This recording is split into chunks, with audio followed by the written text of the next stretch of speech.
Достижения. Что мы о них знаем? В нашей повседневной жизни предостаточно событий, за которые возможно их получить. Прогулялся с псом после работы, держи достижение собаковод. Поиграл с дочкой в ее любимые игры, за это полагается еще одно – чадо. А если еще и сможешь приготовить ужин на всю семью, то тебе вообще нет равных, и условное достижение «Отец года» твое по праву. Но от фарса перейдем непосредственно к истории, так как в жизни хватает сфер деятельности, за которые дают вполне внушительные награды и почести.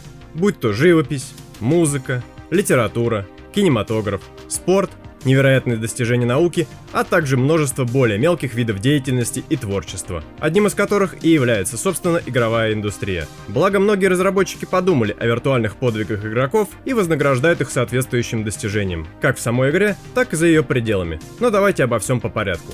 Вы находитесь на канале Unlockers, для вас вещает Спартак. Устраивайтесь поудобнее, наливайте ваш любимый напиток и давайте вместе окунемся в историю игровых достижений.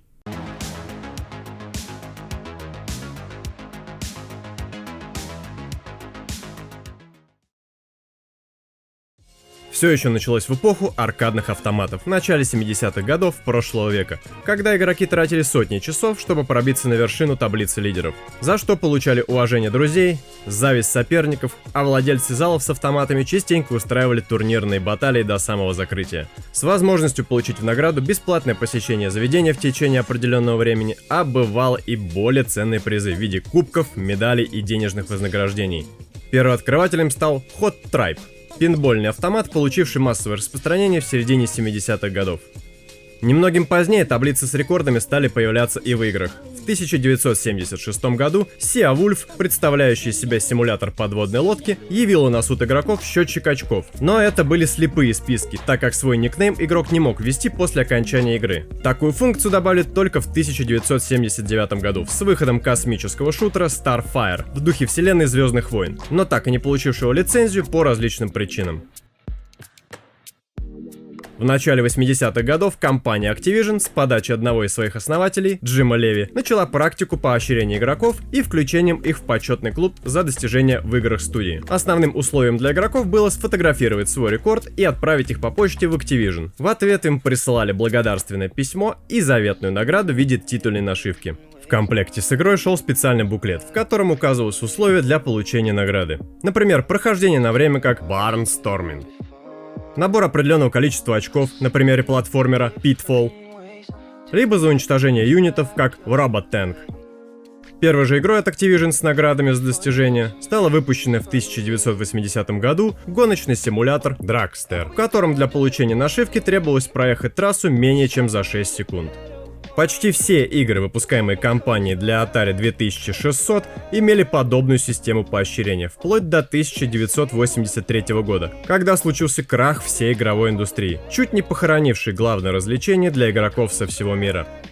В начале 80-х компания Atari старалась не отставать от своих коллег по цеху и выдавала более ценные призы, в отличие от тех же нашивок Activision. Японцы решили устроить своеобразный турнир для игроков своей серии Sword Quest, геймплей в играх которой строился на перемещениях между комнатами. Собирая и комбинируя предметы по ходу прохождения, игрок получал подсказку с отсылкой на комиксы по Sword Quest. Потом требовалось найти скрытое слово на страницах комикса и после сбора всех подсказок составить предложение из 5 слов. Прошедший подобный отбор приглашались в офис компании для участия в финальном испытании. Специальной версии игры с таймером на 90 минут. Победитель каждой игры серии получал приз общей стоимостью $25 000, а триумфатор финала награждался суперпризом стоимостью $50 000. За Earth World награждали амулетом из золота, инкрустированного бриллиантами, в форме знаков зодиака. Триумфатором стал 20-летний Стивен Белл. За Fire World Майклу Райтауту вручали кубок, сделанный из золота и платины, украшенный алмазами, сапфирами и рубинами. Water World вышла в период краха игровой индустрии и полностью провалилась по продажам и отзывам игроков. Конкурс из-за финансовых проблем, собственно, и не состоялся, а четвертая часть так и не была выпущена. Вскоре компания Atari была продана новому владельцу Джеку Трамелу, который, по слухам, и присвоил себе оставшиеся призы. В начале 90-х годов свой аналог достижений представила компания LucasArts. В квестах о Индиане Джонсе. Система получила название Indie Quantities Points. Данные поинты демонстрировали прогресс изучения игрового мира, стимулируя игроков проходить головоломки различными способами для получения большего количества очков. В середине же 90-х годов самостоятельный сайт браузерных и казуальных игр Microsoft Internet Start Games Zone ввел свою систему отслеживания прогрессии достижений, и игрокам выдавали значки за успехи в таких играх как Hearts, Spades, Checkers. В дальнейшем сайт выкупила Microsoft, и на его основе, собственно, и создала Game Life для своих будущих проектов. В 2005 году вместе с выходом Xbox 360 изменились и достижения. Была представлена новая система Game Score. В каждой игре присваивался список достижений. За их получение накапливались очки игрока. Также благодаря новому сервису Xbox Live появилась возможность посоревноваться, сравнивая свой прогресс с другими игроками. Microsoft не рассчитывал на столь теплые отзывы о новой системе достижений, и компания после этого возвела ее в абсолют, сделав отличительной особенностью консоли Xbox. Примечательно то, что Game Score получили абсолютно все игры на Xbox 360. За некоторые достижения предусматривали цифровые награды для аватаров. Например, футболки для аватара за достижения в игре Portal 2. В 2007 году свой вариант системы достижений представила компания Valve, интегрировав ее в Steam. Первопроходцем с данным функционалом стал набор Orange Box. Все игры в нем, за исключением Half-Life 2 и Half-Life Episode 1, имели свой список достижений. Однако за их выполнение игрок ничего не получал, в отличие от Team Fortress 2, в котором за открытие достижений разблокировали новое вооружение. Вскоре новую систему добавили и для сторонних разработчиков игр на платформе Steam. В 2008 году пришел черед Sony ответить прямым конкурентам. Проанализировав их успехи, компания представила собственную систему поощрения игроков, переименовав ее в трофеи. Они были разделены на несколько типов: бронзовый, серебряный, золотой и платиновый за открытие всех достижений. Каждый давал определенное количество очков опыта для увеличения уровня аккаунта. А по платине можно было отследить, сколько игр пользователь завершил на 100%. Первой игрой стал платформер Pixel Junk Add-on. Первоначально трофеи имели рекомендательный характер для разработчиков, но в начале 2009 года по приказу боссов Sony новая система стала обязательной для прохождения сертификации игр. В 2009 году вместе с релизом Assassin's Creed 2 появился внутренний сервис Ubisoft под названием Uplay. У пользователей новой системы появилась возможность общаться с другими игроками, а также были введены специальные очки Uplay Points, которые выдавали за определенные достижения. Данные очки можно было потратить на открытие различных бонусов к играм. Например, получить уникальную экипировку в Assassin's Creed или разблокировать крутое оружие для Far Cry.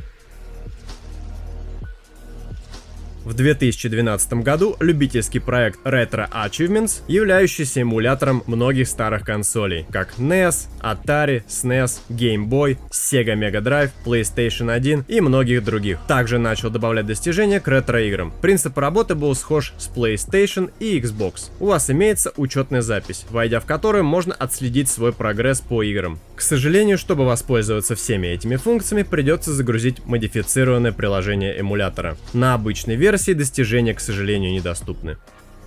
В 2011 году трофеи добрались и до PlayStation Vita, а в 2013 обновленную версию системы получила и PlayStation 4. Игроков ожидало несколько нововведений. Теперь для просмотра трофеев требовалось постоянное подключение к интернету. Появился процент редкости каждого достижения и их сортировка по различным параметрам. Игрокам дали возможность поделиться своими успехами в соцсетях и в личных сообщениях.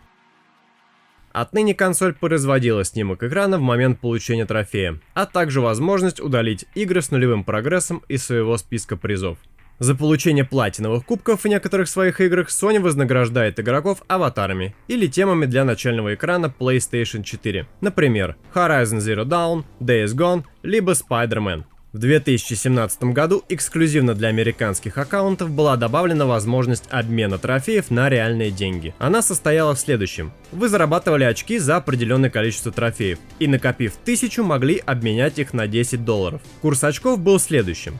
100 серебряных трофеев было эквивалентно 100 очкам, 25 золотых кубков в сумме давали 250, а 10 платиновых кубков приносили своему обладателю сразу 1000. Деньги поступали на ваш кошелек в PSN, и вы могли их потратить на любой товар в цифровом магазине PlayStation, будь то игра или дополнение к ней. В октябре 2020 года Sony пересмотрела давно устоявшуюся систему, обновив визуальную составляющую трофеев и изменив уровни пользователей, увеличив максимальное значение со 100 до 999, а также перераспределила очки для их получения. С выходом же PlayStation 5 была добавлена долгожданная возможность – трекинг для отслеживания прогресса по трофеям, а также информационные карточки по играм, где можно было посмотреть информацию по отдельным собирательным предметам или по тактике прохождения игр. В октябре 2021 года свою систему достижений представил и Epic Games, во многом схожую с системой трофеев консолей PlayStation. У нас также есть бронзовый, серебряный, золотой и платиновый призы. Количество очков опыта за каждый трофей на вашем экране. Для получения платинового трофея необходимо было собрать 1000 очков опыта. Все это можно отслеживать на специальной странице с удобным счетчиком прогресса. Пока не все игры платформы получили данную возможность, но это первый этап тестирования. Компания уже анонсировала награды для пользователей и некоторые социальные функции, которые должны появиться до конца 2021 года. К сожалению, корпорации, которая пока подобную систему не ввела, остается большая N. Японский медиагигант все же использует трофеи в некоторых своих играх, но в основном на данной платформе достижения представлены только у сторонних разработчиков. И то только внутри игры, так как никакой системы отслеживания и тому подобных вещей не существует на самих консолях Nintendo. Ранее поступала информация, что компания работает над разработкой собственной системы достижений. Но дальше слухов и парочки расплывчатых заявлений от представителей большой N дело так и не продвинулось. Возможно, с выходом OLED-версии Nintendo Switch и заявлений о пересечении только половины жизненного цикла своей портативной консоли, компания все же реализует собственную систему, на радость всех охотников за трофеями. С историей закончили, теперь перейдем к более подробному разбору каждого типа достижений.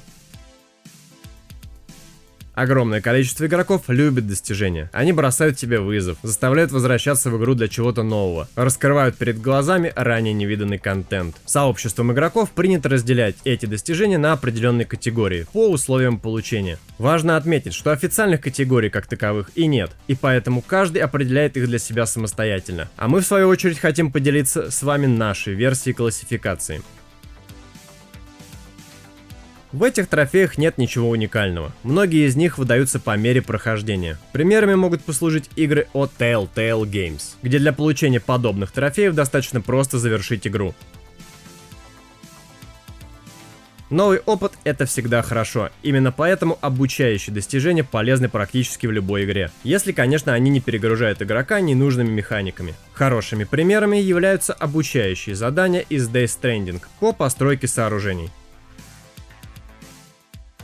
Заставляют игрока отойти от привычного стиля прохождения, даря новые ощущения и открывая новые возможности. Ярким примером будут достижения по типу пацифиста, по условиям которого нужно пройти игру, никого не убив, либо повышенная сложность Souls-like игр. Подобные достижения являются дурным тоном, так как заставляют игрока монотонно делать одни и те же действия, либо коллекционировать невообразимую кучу предметов. Вспомнить хотя бы перья из серии Assassin's Creed. Или вдумайтесь, 40 тысяч убийств в одном из дополнений Battlefield Hardline. Из данной категории есть трофеи попроще. Например, сыграть 10 матчей в рейтинге. А бывают и наоборот, к примеру, стать императором в TES Online, что практически невозможно в условиях постоянной конкуренции в PvP. Не зря же игра входит в список самых хардкорных платин. Основная цель данной категории – развлечь игроков шуточными действиями, как, например, достижение «Похититель дерьма» в Duke Nukem Forever, по условиям которого вам нужно украсть коричневую субстанцию из общественного туалета и тыкать ей в игровых персонажей. Также разработчики могут закладывать в трофеи напоминания о собственных ошибках. Так произошло с демонстрацией Uncharted 4 на презентации E3 2015 года. Naughty Dog решила увековечить данный курьез соответствующим достижением, для получения которого достаточно просто постоять на месте в течение 30 секунд в одной из миссий игры. Многие трофеи из данной категории не несут в себе абсолютно никакого смысла. Будь то достижение за возвращение в игру через определенное время, привет The Stanley Parable с ее входом через 5 лет, а также можно выделить трофей, который можно получить только оффлайн. В игре Hate Plus нужно испечь тортик, сфотографировать и отправить разработчикам. За это они разблокируют достижения вручную. Подведем небольшой итог всего вышесказанного. Какую же, собственно, информацию собирают с игроков с помощью системы достижений? Своего рода это карта действий, начиная от запуска игры и заканчивая ее полным завершением, с ответвлениями по ходу прохождения, в виде развилки на сюжетных квестах, дополнительных историях, сборе коллекционных предметов и прочих активностях, если они, конечно, имеются в игре. На их основе собирают статистику наших действий, какие именно выборы совершали мы в те или иные моменты игры. А на этом я с вами прощаюсь. Не забывайте про пальцы вверх, комментарии и подписку на канал, если видео было вам интересно. Удачной охоты за трофеями. До новых встреч. Пока.